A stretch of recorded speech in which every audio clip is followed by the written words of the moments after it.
Nilqakom ħbieb għal dana il-programm fejn fih se nibdew niddiskutu dik li insibuha bħala il-paraxà. Il-paraxà hija porzjon tal-kelma t'Alla li niddiskutu kull nhar ta' Sibt xi ħaġa li ssir fis-sinagogi kollha madwar id-dinja. U dana il-metodu jieħu fil-każ tagħna jieħu sena biex inkunu għaddejna l-ewwel 5 kotba ta' Mosè fejn insibu il-kelma t'Alla miktuba u nistudjawhom porzjon. Wara sena nkunu għaddejna l-ewwel 5 kotba u nerġgħu nibdew għal l-ewwel porzjon wara sena. Fil-fatt illum ser nibdew dana il-porzjon u ħammorru għal paraxà li tissejjaħ Bereshit. Bereshit li bil-Malti tfisser fil-bidu. U fil-fatt għal min li tisegwi magħna dawn l-istudji matul din is-sena, għal dan l-istudju ser naqraw Ġenesi kapitlu 1 vers 1 sa Ġenesi kapitlu 6 vers 8. Meta mbagħad nitkellmu fuq dik li nsejħula il-ħaftara, il-ħaftara hija mill-ktieb ta' Iżajija kapitlu 42 vers 5 sa 43 vers 10. U bħalma tafu ukoll anke mill-ktieb tal-Testament il-ġdid naraw li f'Ġwanni 1 kapitlu 1 minn vers 1 sa 16 jitkellem fuq dwar il-ħolqien tad-dinja u jgħidilna li fil-bidu kien hemm il-kelma kien ma' Alla, il-kelma kienet Alla u naqraw fuq il-kreazzjoni tad-dinja. U allura qed naraw li l-paraxà, il-ħaftara u l-qari mit-Testament il-ġdid kollha jitkellmu fuq l-istess suġġett. Biex nibdew l-istudju tagħna ejja ħalli naraw x'qed tgħid il-kelma. U l-kelma tgħidilna Ġenesi kapitlu 1 vers 1 li fil-bidu Alla ħalaq is-samawit u l-ard. U l-koll nafu li Alla ħalaq id-dinja mix-xejn. Nafu li Alla ma kellu l-ebda materjal, nafu li ma kellu l-ebda biċċa tafal biex seta' jifforma l-art, ma kellu l-ebda ġebla biex seta' jibni minn ximkien, imma għamilha minn xejn. Imma nafu li Alla kellu l-erf. Alla uża l-erf tiegħu sabiex seta' jwettaq dan il-pjan perfett. Għalkemm ma kellu xejn materjali biex joħloq il-kreazzjoni, imma naraw anke l-kelma stess tgħidilna kif fil-fatt dalwaqt naraw illi il-ħolqien kien xi ħaġa perfetta, ma kien hemm xejn ħażin. U bekk nafu li Alla uża l-erf biex ħoloq id-dinja. U fil-fatt naraw fil-ktieb tal-Ġenesi kapitlu 1 vers 31 jgħidilna hekk. Alla ra dak kollu li kien għamel u ta' bil-ħaq kien tajjeb. Permezz tal-erf tiegħu hu għamel kollox. Meta inħarsu madwarna u naraw ix-xemx, naraw il-qamar, naraw il-kwiekeb, meta naraw kif jikbru is-siġar u l-veġitazzjonijiet, meta naraw kif caterpillar jinbidel farfett, ovvjament irridu nifhmu li wara dan il-ħolqien kollu hemm l-erf. L-erf ta' Alla. Alla ma bedix il-ħolqien tiegħu b'xi materja fiżika jew enerġija jew xi ħaġa viżibbli li nistgħu aħna naraw. Mhux dak li ġara. Imma fil-fatt anke l-Apostlu Pawlu fil-ktieb tal-Lut taraw xejdilna fil-ktieb tal-Lut kapitlu 11 vers 3 l-Apostlu Pawlu jgħidilna hekk. U permezz tal-fidi, meta qed jgħidilna permezz tal-fidi ġifieri fl-esistenza t'Alla, tittemmen f'Alla biex tkun tista' tifhem dan il-pjan perfett. U permezz tal-fidi li aħna nemmnu kif Alla ħoloq id-dinja bil-kelma tiegħu. Hekk li minn dak li ma narawx sar dak li jidher. Qed jgħidilna Pawlu mix-xejn saru dal-affarijiet. U dan irridu nagħmluh bil-fidi għaliex għax nemmnu f'Alla. Min jgħid li d-dinja ġiet minn xejn, min jgħid li d-dinja ġiet permezz ta' splużjoni, dawn huma nies li ma jemmnux f'Alla. U meta inti ma temminx f'Alla ma tista' qatt tasal biex tifhem il-pjan perfett li Alla għandu għal bniedem. Ma ninsewx ukoll li l-bniedem huwa wkoll parti mill-ħolqien ta' Alla. Iżda b'differenza. Filwaqt li fil-ħolqien kollox inħoloq, il-bniedem ġie iffurmat minn idejn Alla stess. Mhux talli iffurmana b'idejh stess mitrab tal-art, mhux bħal każ tal-annimali, l-annimali Alla ħalqhom. Għal ħajkun hemm miljun fatt kien hemm miljun fatt, ħajkun hemm ġiraffa kien hemm ġiraffa. Fil-każ tal-bniedem, Alla għamlu sawru mitrab tal-art. U mhux hekk biss. Nefaħ fih imnifsejh. Il-fatt li nefaħ fih imnifsejh ma jfissirx li l-bniedem kien mindut mal-art u f'daqqa waħda beda jieħu n-nifs. In-nifs ta' Alla ġo fina huwa l-ispirtu tiegħu. Għalhekk il-kelma tgħidilna li aħna magħmulin fuq ġbija tiegħu. Alla nefaħ fina l-ispirtu tiegħu. U għalhekk il-kelma tgħid li meta immutu l-ispirtu jerġa' jirritorna għand Alla. Ejja ħankomplu. Fil-fatt il-bniedem huwa parti mill-ħolqien ta' Alla u t-Tora tgħidilna li permezz tal-erf ta' il-bniedem sar fuq ġbija tiegħu. Ejja naraw x'hemm miktub fit-Tora. Ġenesi kapitlu 1 vers 27. Għalhekk Alla ħalaq lill-bedmin fi ġbija tiegħu. Fuq ġbija tal-Alla ħalqu, raġel u mara ħalaqhom. Alla ħalaq il-bnedmin bħala ħlejja spiritwali. Dak li qed tgħidilna l-kelma hawnhekk. U aħna nafu kif kienu maħsuba fil-pjan ta' Alla, il-ħsieb ta' Alla kien illi l-bniedem jirrappreżenta lil Alla permezz tal-erf f'din id-dinja li qed ngħixu. Alla ta' l-bniedem din id-dinja biex jikkultiva, biex jieħu ħsiebha. U biex nagħmlu hekk Alla nefaħ fina l-erf tiegħu. Il-fatt li d-dinja ma tiġtaf balla, allura issa ma tistax tirċievi l-erf tiegħu għax inti biex tirċievi l-erf ta' Alla trid tfittex wiċċ Alla. Ejja ħalli naraw. U naraw li fil-kelma tgħidilna li Adam suppost li kellu l-awtorità u l-ħakma fuq dak kollu li semma. Nafu kif Alla ħalla lil Adam isemmi kull ħlejha. Adam għażel isem għal mela n-nemla nedula nemla, il-qattus nedula qattus, in-naġa nedula naġa. U dan jfisser meta inti tagħti isem għal xi ħaġa jfisser li inti għandek l-awtorità fuq dik il-ħaġa. U bekk nafu li Alla permezz li ħalla lil Adam isemmi l-annimali kien qed itih l-awtorità biex jisaltan fuq il-ħolqien ta' Alla. Aħna l-amministraturi tiegħu. Aħna ġejna maħluqa biex inħarsu l-art, biex nieħdu ħsiebha l-istess art li hija proprjetà ta' Alla. Fil-fatt araw x'jgħid is-Salmista f'kapitlu 8 versi 4 sa 7. Inħares lejn is-smawiet emil subajk. Il-qamar u l-kwikeb li jintqed fihom. X'inhu l-bniedem biex tiftakar fih? Bin il-bniedem biex taħseb fih. Ftit inqas mill-Alla għamiltu, bis-sebħ u l-ġmil tiegħek żejjintu. Vers 7. Għedtu fuq l-mejjel kollha ta' jdejk, kollox taħt riġlejh qedlu. Mela qed naraw hawnhekk anki is-Salmista qed jgħidilna li Alla ħalaq id-dinja u ta' lill-bniedem l-awtorità li jissaltan li jmexxi li jieħu ħsieb il-kreazzjoni ta' Alla. U madankollu dan it-test fallejnieh fil-ġnien ta' l-Eden. U kollha nafu x'ġara fil-ġnien tal-Eden jekk ma tafux aqraw dina il-paraxata din il-ġimgħa.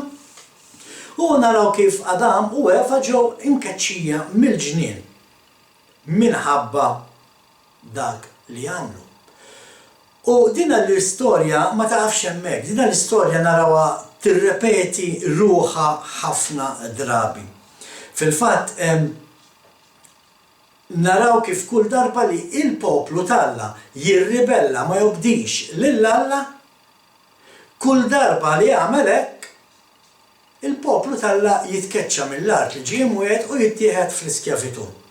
Għaliex minħabba ir-rebellioni. Minħabba r-rebellioni jittieħed il-barra mill-art li Alla wedhom u għaldaqstant issa allura m'għadhomx aktar fil-preżenza tal-Alla. Illa għaliex ma ninsewx li f'Iżrael ġewwa Ġerusalemm kien hemm il-preżenza tal-Alla. U meta inti kont qed tgħix ġewwa Iżrael, inti kont tkun qed tgħix fil-preżenza ta' Alla. Dik li aħna nsejħuha ix-Xikajna Glori, għaliex aħna nafu li Alla qiegħed kullimkien. Imma meta Alla għażel post fejn jammar qal jiena dik l-art ħanażel u għażel l-Iżrael. Meta il-poplu tal-Alla jirrebella kontrih, jittieħed barra minn Iżrael u allura issa m'għadux aktar fil-preżenza ta' Alla. U l-koll nafu li huwa biss permezz ta' Jaxxua il-Messija, dak li ħafna jsibuh bħala Ġesu, Jaxxua permezz tiegħu biss aħna nistgħu nerġgħu ninaqdu, permezz tiegħu biss aħna nistgħu nerġgħu nidħlu f'dik il-preżenza, fil-preżenza ta' Alla, huwa biss Jaxxua huwa l-espressjoni aħħarija tal-erf ta' Alla u l-qofol. Jaxxua biss wettaq perfettament il-missjoni tal-umanità, dak li Alla tal-bniedem jagħmel, Jaxxua il-Messija biss kien kapaċi jagħmlu. Fil-fatt, nafu li l-fidwa ta' Iżrael, meta qed ngħid Iżrael jiġifieri qed nirreferi għal poplu tal-Alla, jekk inti temmen falla ta' Abraham, Isaac u Ġakob, jekk inti bħalma jgħid Pawlu ġejt imlaqqam ma' Iżrael, allura inti parti mill-poplu tal-Alla, u nafu li l-fidwa ta' Iżrael, il-fidwa tal-poplu tal-Alla, is-salvazzjoni tagħna wara l-waqgħa tal-umanità tiġi biss permezz ta' Jaxxua il-Messija. Ejja mmorru lura l-istudju tagħna. U naraw kif anke il-Bibja f'dan il-każ tispjegalna li Alla ħalaq bil-erf. Il-kreazzjoni tiegħu Alla ħalaqa permezz ta' l-erf tiegħu. Fil-fatt naraw Salm 104, f'Salm 104 vers 24 hemm miktub hekk ara. Kemm huma kotrana l-emejjel tiegħek mulej. Kollha bil-erf għamilthom. Mimlija l-art bil-ħlejja tiegħek. U hawnhekk allura s-salmista qed naraw kif faħħar il-Alla għall-pjan għaqli u għall-iskop għaqli wara dak kollu li jeżisti, inkluż il-ħajja. Qed ifaħħru għal dak kollu li Alla ħalaq. Għaliex is-salmista għalkemm ma kellux ix-xjenza li għandna llum kien jaf bil-fidi li Alla ħalaq id-dinja li id-dinja ma ġietx minn xejn. Fil-fatt, il-paraxà tal-lum li għedna jisimha Berexit u bil-Malti tfisser fil-bidu. Fil-fatt, Ġenesi 1 vers 1 mhuwiex l-uniku post fejn insibu din il-kelma fil-bidu. L-istess kitbiet tas-salmista jekk immorru f'Salm 111 vers 10 il-kelma tgħid hekk ara. Il-bidu Berexit f'dan il-każ hija Rexit għax il-bidu mhux fil-bidu, il-bidu Rexit tal-erf u l-biża' tal-mulej.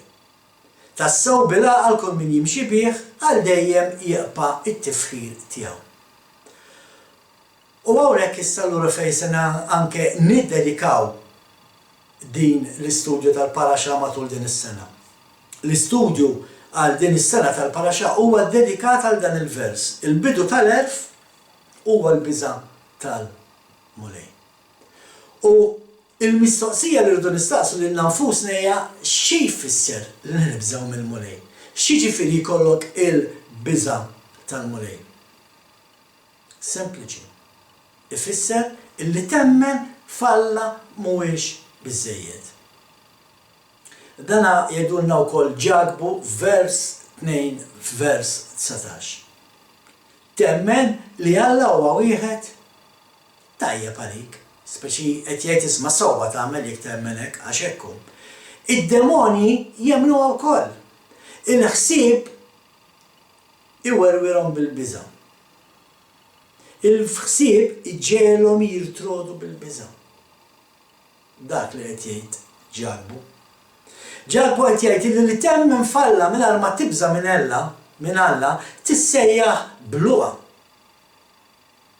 Jekk inti temmen falla ma għandekx il-biża' tal-Alla fuqek hija bluqa.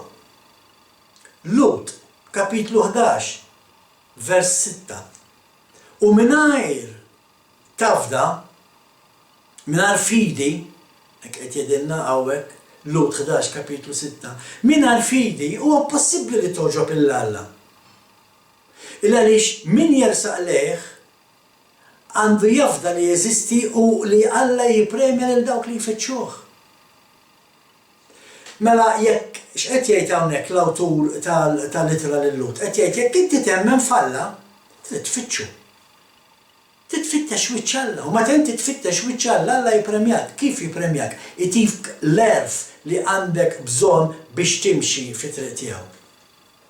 Dak li qed jgħid Lut kapitlu 11 vers 6 u dak li jekk nemmnu fl-eżistenza ta' Alla suppost li jispirana biex nfittxuh. Ma jistax ikun inti temmen falla u ma tfittix l-Alla.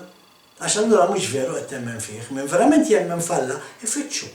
Ifittxu fit-talb, meta qed ngħid talb, mhux immorru nitolbuh ta' xi ħaġa biex itina, nfaħruh, inqimuh. Nafu li qiegħed hemm nimxu fit-traqatu. Li nfittxuh huwa li nsiru nafu l-erf tiegħu biex inkunu nistgħu ngħixu skont il-pjan tiegħu, ngħixu fuq ġbija tiegħu. Imma biex insiru nafu l-erf ta' Alla, irridu nibżaw minnu. Ħafna jgħidu li m'għandekx għalfejn tibża minn Alla, il-biża' tal-Alla jrid ikollok. Iva, il-biża' tal-Alla ġelek tibża. Taf li Alla huwa ġust, taf li ġej ġudizzju, u jekk m'intix tibża minn dak il-ġudizzju, tittoqgħod attent. Illa li ġdak ħaniġu ġudikati. U nafu illi aħna nies illi di natura il-ġisem tagħna ifittex id-dnub. Moħħna ifittex id-dnub. Ejja nkomplu. X'inhu l-erf ta' Alla? Salamun jagħtina deskrizzjoni sabiħa ta' x'inhu l-erf fil-kitbiet tiegħu tal-Proverbi. Fil-fatt is-Sultan Salamun jippersonifika l-erf bħala persuna nobli. Ipoġġi l-erf bħala persuna li hija nobli u li qed tagħti għajnuna lill-bnedmin. Id-differenza li naraw hawnhekk fil-Bibja hija li jekk inti ħataqra l-Bibja bl-Ingliż, Salamun qed jirreferi għall-erf bħala xi ħaġa femminili, waqt li bil-Malti l-erf hija kelma maskili u allura jirreferi għaliha bħala maskil. Meta ngħidu l-erf huwa persuna jew nirreferu lah kux maskil jew femminil, ma jfissirx li huwa bniedem bħalna. Ix-xemx tista' titqis bħala ħarxa, aggressiva, tiżreġ u dawn huma kollha karatteristiċi normalment meqjusa bħala maskili. Filwaqt li l-qamar jista' jitqis delikat, ġentili u sabiħ. Karatteristiċi ġeneralment meqjusa bħala femminili. Dak li qed jagħmel Salamun. Fil-Bibja tagħna bil-Malti jirreferi għaliha bħala maskil. Ejja ħanaraw xejn il-ktib tal-Proverbi kapitlu 1, Proverbi kapitlu 1, versi 20 sa 21. L-erf jgħajjad fit-triqat, leħnu jolli fl-imsieraħ, isejjaħ fil-bidu ta' triq kollha storbju, ixandar fid-daħla ta' bibien il-belt. Mela hawnhekk qed naraw xogħlu l-erf huwa illi jolli leħnu fejn hemm ħafna nies fl-imsieraħ, ġifieri ġol misraħ, il-pjazza fejn hemm ħafna nies, isejjaħ fil-bidu ta' triq kollha storbju. Jekk hemm triq mimlija nies, xorta l-erf qed jgħidilhom. Qed ixandar fid-daħla tal-bibien tal-belt, il-bibien tal-belt tal min għandu idea ta' kif kienu l-bliet fi żmien Salamun, Il-bibien tal-belt kien il-post fejn ħafna nies deħluna ħerġin fil-belt. U għalhekk qed jgħid li l-erf qiegħed f'daw il-postijiet fejn ħafna nies. Qed jgħidilhom biex dak li qed ifittxu wiċċ-Alla jkun jistgħu jirċievu dan l-erf. Salomon ukoll juri l-erf jiddiskrivi l-erf bħala ħuħ. Fil-fatt Proverbju 7 vers 4 jgħid hekk ara. Għajt lill-erf. Lill-erf għajdlu inti ħija. Dak li qed jgħid ara, lill-erf għajdlu inti ħija u li bid-den sejjaħlu ħabib tal-qalb. Jiġifieri Salomon qed jgħidilna l-erf ta' Alla li suppost aħna nirċievu huwa deskritt bħala ħuna. U hekk irridu nħarsu lejh. Tinsawx qed nitkellmu fuq l-istess erf li Alla uża biex ħoloq din id-dinja perfetta u li meta nefaħ innifsih fil-bniedem nefaħ l-erf tiegħu ġo fina. B'hekk aħna magħmulin fuq ġbija tiegħu. Mhux il-ġisem. Il-kelma ma tirriferix għall-ġisem għax inkella Alla xi ġbija għandu. Xogħol il-qiegħ twil qasir, xaru twila, xaru qasira, bix-xahar bla xahar. Kif inhu? X'inhu huma l-fattizzi ta' wiċċu? Il-bniedem magħmul fuq ġbija tal-Alla illa li Alla nefaħ innifseh fih u meta nefaħ innifseh fih nefaħ l-erf tiegħu ġewwa l-bniedem. Ejja ħalli naqraw dan il-vers li għadna kif rajna mill-bidu għax jagħmel aktar sens. Aħna qrajna vers 4. Imma ejja ħanibdew minn vers 1. Proverbji 7 minn 1 sa 4. Ibni, ħares kliemi u żomm ġo fik il-kmandamenti tiegħi. Ħares il-kmandamenti tiegħi u jkollok il-ħajja. Os talimi bħal ħabbet għajnejk. Orbothom ma' subajk, iktibhom fuq qalbek. Lill-erf għajdlu inti ħija u lid-don sejjaħlu ħabib tal-qalb. Mela, x'qed jgħid Salomon? Dak li qed jgħid Salomon f'dawn il-flus huwa li l-kmandamenti tal-Alla huma l-erf tiegħu, l-erf ta' Alla. Jiġifieri it-Torà tiegħu aħna rridu neferru għaliha bħala ħuna. Mhux ngħidu li m'għadniex taħta u li m'għadix tort. Dak li qed jgħid dan il-proverbi. Ħares il-kmandamenti tiegħi u jkollok ħajja. Os talimi bħal ħabbet għajnejk, orbothom ma' subajk, iktibhom fuq qalbek. Lill-erf għajdlu inti ħija. U dan hu l-erf li qed jirreferi għalih. Il-kmandamenti ta' Alla, it-Torà, il-liġi li rridu nimxu fuq warajha, il-liġi li Alla tagħna biex inkunu nistgħu ngħixu u nħobbu lilu u nħobbu lill-proxmu tagħna. Proverbi 3, vers 19. Proverbi 3, vers 19 jgħid hekk ara. Bil-erf il-mulej waqqaf l-art, bid-den saħħaħ ismawiet.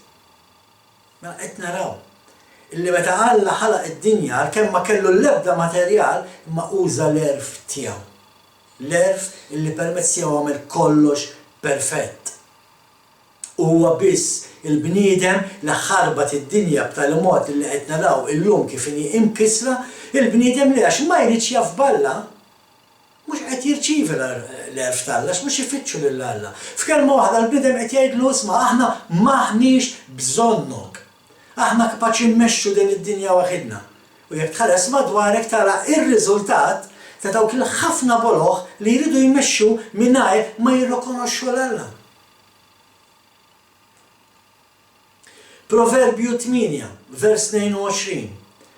Il-mulej kellu lili sa mill-bidu ta' emilu, sa minn qabel l-eqdem emejjel tiegħu kollha. L-erf qed jitkellemaw, l-erf qed jgħid li sa mill-bidu l-erf kien qiegħed malla l-missier. Minn dejjem. Aħna kollha nafu minnu l-erf li qed tirreferi għalih għall-kelma tal-Alla. Ejja ħankomplu. L-erf kien flimkien ma' Alla u fil-bidu tal-kreazzjoni. Nistgħu nirreferu għall-erf bħala il-perit tal-ħolqien. Proverbi 8, vers 30. Araw xejn. Jien kont ma' ġenbu bħala tfajjel, l-għaxqa tiegħu jum wara l-ieħor. Dan hu l-erf ta' Alla li qed jitkellem. Qed jgħidilna li kien ma' Alla ma' ġenbu bħala tfajjel. L-erf ta' Alla. Dak li aħna nafuh bħala Jaxxua il-Messija. Dak li llum suppost għal min jemmen, għal kredent suppost li għandu l-ispirtu tiegħu ġo fih l-ispirtu ta' Alla. Dak huwa l-ispirtu ta' Alla. L-ispirtu ta' Jaxxua ġo fik, l-erf ta' Alla biex jgħalmek timxi.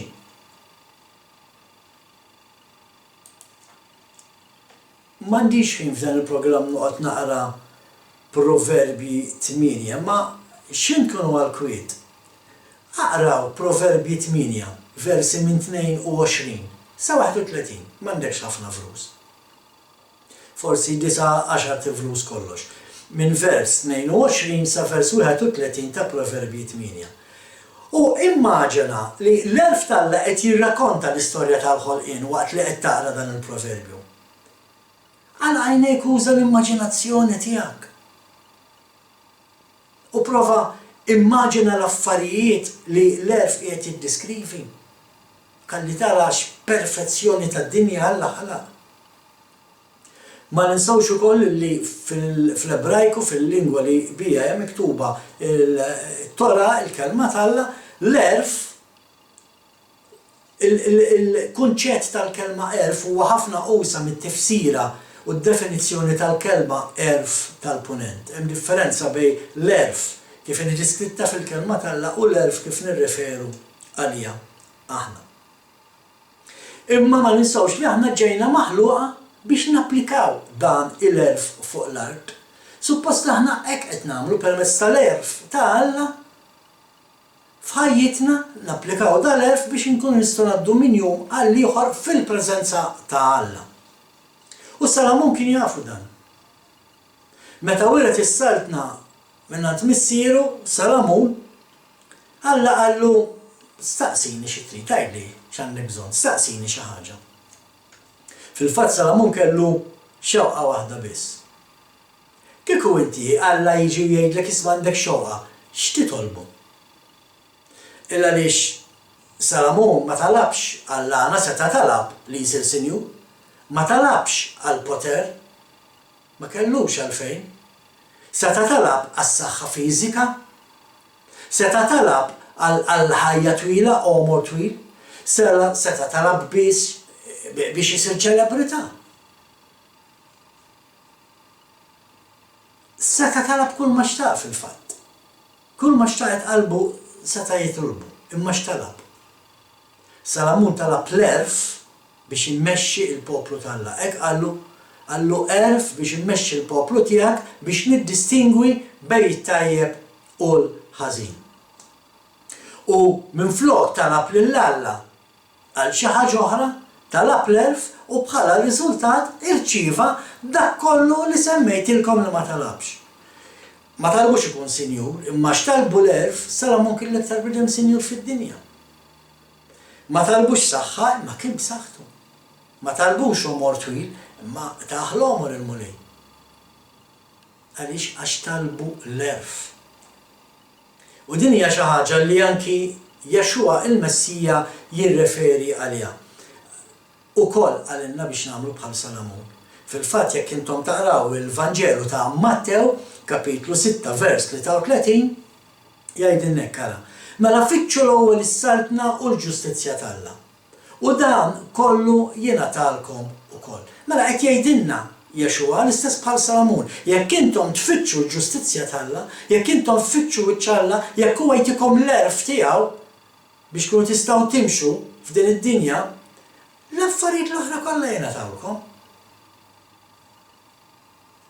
Anke jekk naraw il-ħaftora ta' din il-ġimgħa. Għal dawk li ma jafux x'inhi il-ħaftora huwa l-istess suġġett tat-Tora imma minflok mill-5 kotba ta' Mosè jirreferu għall-istess suġġett mill-kotba tal-profeti. Dinha xi ħaġa li saret meta t-tribu ta' Ġuda ttieħed għall-Babilonja għall-eżilju fil-Babilonja u meta kienu fl-eżilju fil-Babilonja ma kinux ħallhom jistudjaw it-Tora.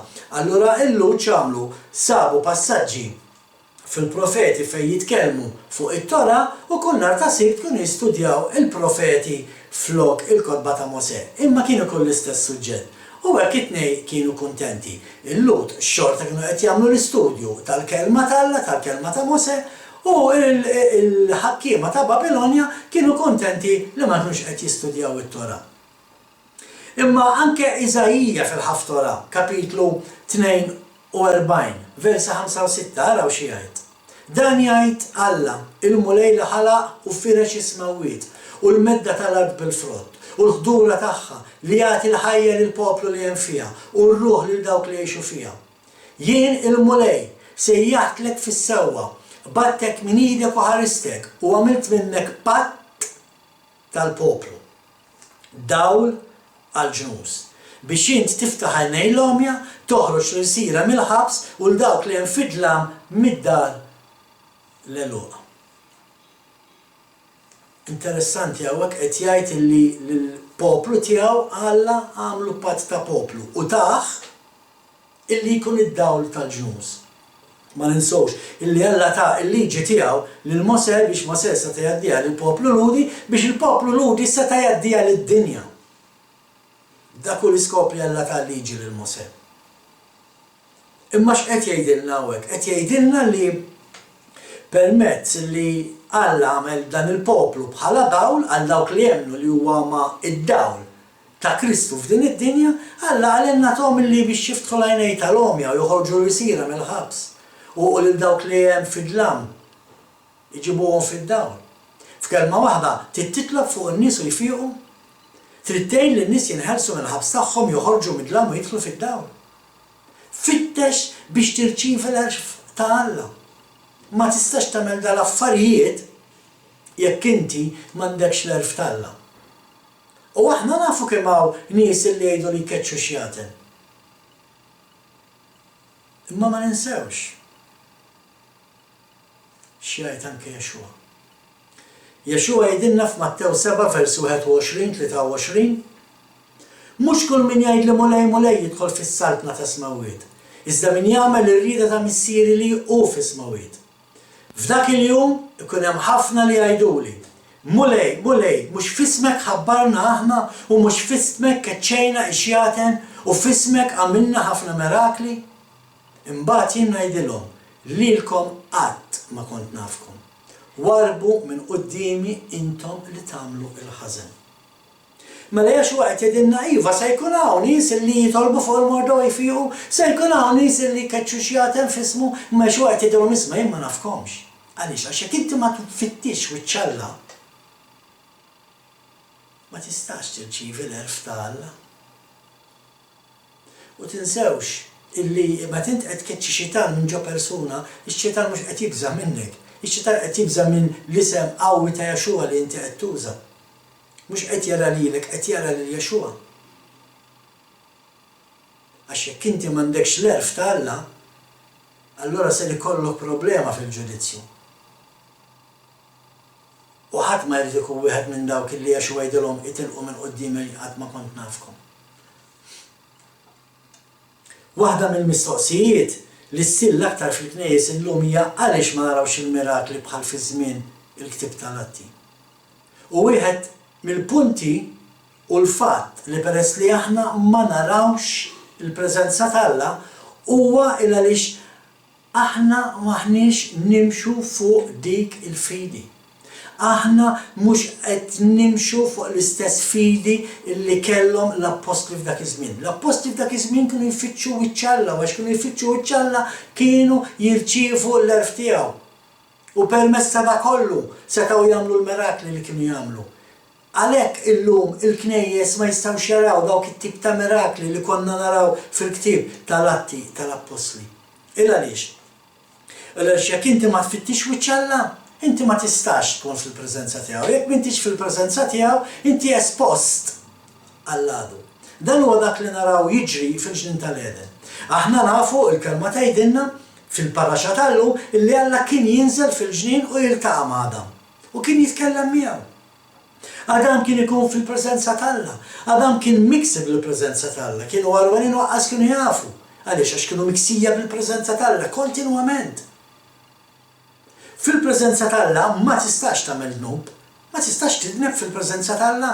Ma jistax ikun hemm dnub fil-preżenza tal-Alla.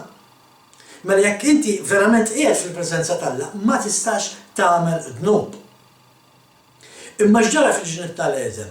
Nafu illi il-moment illi Alla l-missier temporanjament irtira l-preżenza tiegħu minn fuqhom, waqgħu fin-dnub. U dan hu dak li qed jiġri llum, dak hu dak li qed naraw isaħħ illum. Il-knejjes mhux verament qed ifittxu wiċċ Alla. U meta inti ma tfittix wiċċ Alla, taqa' fin-dnub. U għalhekk m'aħniex naraw il-mirakli li naraw fl-Atti tal-Apostli. U nafu x'ġara wara, minħabba li l-umanità ma setax tibqa' fil-preżenza tal-Alla, minkejja l-preżenza tiegħu tinsab kullimkien, in-nies komplew jgħixu fid-dnub, il-ħażen kompla kiber, u fil-fatt il-paraxà tal-lum tispiċċa anke fuq dan it-ton. Imma ejja ħanaraw x'ġara, u nafu li f'Ġenesi kapitlu 4 vers 8 jgħidilna kara. U Kajin qal lil Ħabel, ħammorru fir-raba, u kif kienu fir-raba, Kajin għamal Ħabel u qatlu. Mela f'din il-paraxà qed naraw issa Adam u Eva joħorġu mill-preżenza tal-Alla, jaqgħu fid-dnub, Alla keċċihom mill-ġnien tal-Eden, issa qed jgħixu fid-dinja, m'għadhomx aktar qed jgħixu kontinwament f'dik il-preżenza. U għax mhux qed jgħixu fil-preżenza tal-Alla, naraw il-Kajin jagħmel l-ewwel qtil. L-ewwel qtil li wassal biex fil-paraxà li jmiss Alla jerriq id-dinja. Araw kif tispiċċa din il-paraxà. Ġenesi kapitlu 6 versi 5 u 7, u l-murej l-ħażen tal-bniedem kien kiber fuq l-art u f'qalbu ma kienx hemm għajr li jfassal il-ħażen il-jum kollu. U l-mulej s-sobbieħ li kien għamel lill-bniedem fl-art u sawwet qalbu. U l-mulej qal inqaċċat minn wiċċ l-art il-bniedem li jien ħlaqt.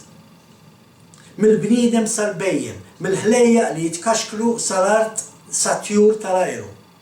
Għax jien sobin li għamiltu. Hija disgrazzja. Illi Alla is-sobbieħ għal dak li għamel. Alla qed jiddispjaċih li ħalaq il-bniedem. Għax il-bniedem l-għamel ħerba mill-diżastru. Alla ddispjaċih kulli kien lest li joqtol anke l-bejjem. Alla li x'kollox bidel il-bniedem. U dan jurina kemm importanti li dejjem inkunu fil-preżenza tal-Alla. Il-ħin kollu. Dan hu dak li jfisser li tibża mill-biża' tal-Alla. Fil-fatt ħanaraw fil-paraxà li jmiss il-ġimgħa d-dieħla.